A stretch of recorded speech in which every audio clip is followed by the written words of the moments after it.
Olá! Hoje a gente vai mergulhar num verdadeiro paradoxo que está bem no coração do sistema de energia do Brasil. Pensa só: de um lado, o país é uma referência global em energia limpa, mas do outro, uma economia gigante que ainda depende, e muito, de combustíveis fósseis. Como é que essas duas realidades tão diferentes convivem? É isso que a gente vai desvendar agora. Para começar, vamos guardar esse número aqui, 41,5%. É uma fatia bem impressionante, viu? No cenário mundial de energia, isso coloca o Brasil numa posição de muito destaque. Só que esse número conta só um lado de uma história bem mais complexa. E aqui a gente vê a história completa.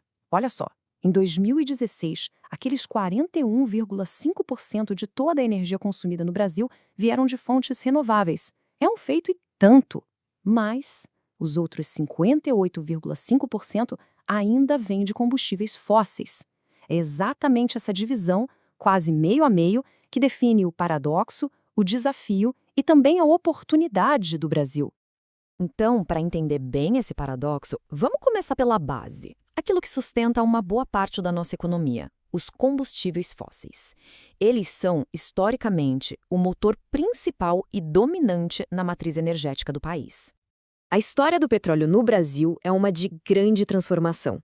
Tudo começou lá atrás, em 1953, com a criação da Petrobras e um monopólio total do Estado. Mas aí, em 1995, o jogo virou. O mercado se abriu para concorrência. E logo em seguida, em 97, nasceu a Agência Nacional do Petróleo, a ANP, para regular o setor. Foi essa mudança radical que preparou o terreno para o cenário que a gente tem hoje. E não tem como negar, petróleo e gás natural são os grandes motores da economia. A produção se concentra quase toda na plataforma continental e o estado do Rio de Janeiro acaba sendo o grande epicentro de tudo isso. É de lá que vem a maior parte da riqueza fóssil do país. Essa tabela ajuda a gente a visualizar como a geografia da energia se desenha. Tem um pré-sal lá nas bacias de Santos e Campos, que foi o que realmente colocou o Brasil no mapa mundial do petróleo. A bacia de Campos, que é mais antiga, é tipo o coração histórico da produção. E bem longe dali, lá no Amazonas, o gás de Urucu é fundamental para manter a Zona Franca de Manaus funcionando a todo vapor. Bom, já falamos de petróleo e gás, mas está faltando um terceiro elemento nessa base fóssil, o carvão mineral. E aqui no Brasil, o papel dele é bem mais específico, bem mais limitado. O ponto-chave aqui é a qualidade, sabe? Toda a produção de carvão do Brasil se concentra na região sul, mas ele tem um poder calorífico baixo. O que isso quer dizer? Que ele só serve para ser usado em usinas termoelétricas que ficam ali pertinho das minas. Já para a indústria pesada, que precisa de um carvão de primeira, o Brasil depende totalmente de importação. 100%. Agora vamos virar moeda. A gente deixa a base fóssil um pouco de lado para entrar no mundo que faz o Brasil ser tão especial, a sua capacidade impressionante de gerar energia de fontes renováveis e limpas. Quando a gente fala em energia renovável no Brasil, a primeira coisa que vem à cabeça são as hidrelétricas, né? Mas tem uma heroína meio esquecida nessa história, a biomassa. Vinda principalmente da cana-de-açúcar e da madeira, ela sozinha representa mais ou menos 1/4 de toda a matriz renovável. É o Brasil aproveitando ao máximo seu clima e seu solo. Só que nem tudo são flores. Os biocombustíveis, como o etanol e o biodiesel, carregam um baita dilema. Por um lado, eles são ótimos, diminuem a poluição, geram emprego no campo e aumentam a sustentabilidade. Mas, por outro, levantam questões bem sérias sobre a expansão da monocultura, o possível impacto no preço da comida e até o risco de desmatamento. É um equilíbrio bem delicado. A história do etanol é um caso de sucesso de política pública e tecnologia. Tudo começou com o pró-álcool lá em 1974, para diminuir a dependência do petróleo. Mas o grande pulo do gato veio depois de 2003 com os carros flex, que finalmente criaram um mercado gigante para o etanol. E hoje, a mistura obrigatória na gasolina é essencial para melhorar a qualidade do ar nas nossas cidades. E aí a gente chega na espinha dorsal da matriz verde brasileira, a energia hidroelétrica. Ela é de longe a fonte renovável mais importante, dominando a geração de eletricidade do país há décadas e décadas. Isso leva a uma pergunta bem crítica.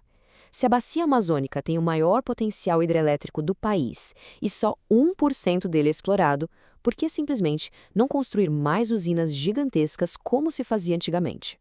A resposta é bem complexa e, em muitos casos, bem dolorosa. E esse custo alto não é só financeiro. A construção daquelas barragens enormes no passado, tipo Itaipu, causou danos sociais e ambientais que não têm volta. A gente está falando de extinção de espécies, da inundação de áreas com valor histórico e, o que é mais grave, da expulsão de milhares de pessoas de suas terras. Para tentar diminuir esses estragos, as usinas mais novas na Amazônia, como Belo Monte, usam uma tecnologia diferente, chamada a fio d'água. Elas têm reservatórios bem menores. A vantagem é óbvia, alarga-se muito menos terra. Só que tem um porém, isso torna as usinas muito mais vulneráveis às secas. Como tem pouca água guardada, a produção de energia despenca em períodos de estiagem. Então, de um lado temos os combustíveis fósseis e do outro os renováveis. E o lugar onde eles se encontram e às vezes se chocam é na rede elétrica nacional. É aqui que o dilema fica mais claro. Esse gráfico mostra a situação perfeitamente. Repara só na diferença. Enquanto a matriz energética geral é mais dividida, a matriz elétrica é dominada de forma esmagadora pela água. As hidroelétricas respondem por 63%. A energia térmica e a eólica vêm logo atrás, mas com uma participação bem menor. E é aqui que entra o papel fundamental das termoelétricas. É bom pensar nelas como plano B, sabe? O seguro do sistema.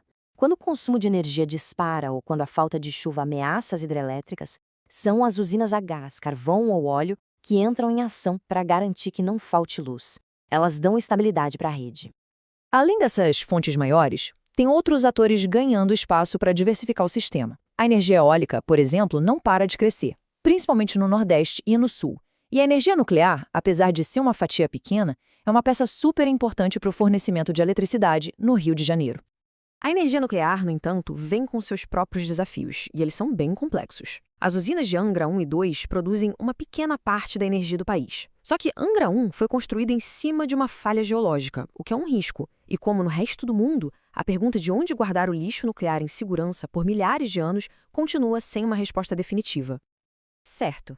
Depois de analisar todos esses lados da moeda, a pergunta que fica é: o que o futuro reserva? Qual vai ser o próximo capítulo nessa história da energia brasileira? No fim das contas, tudo se resume a isso.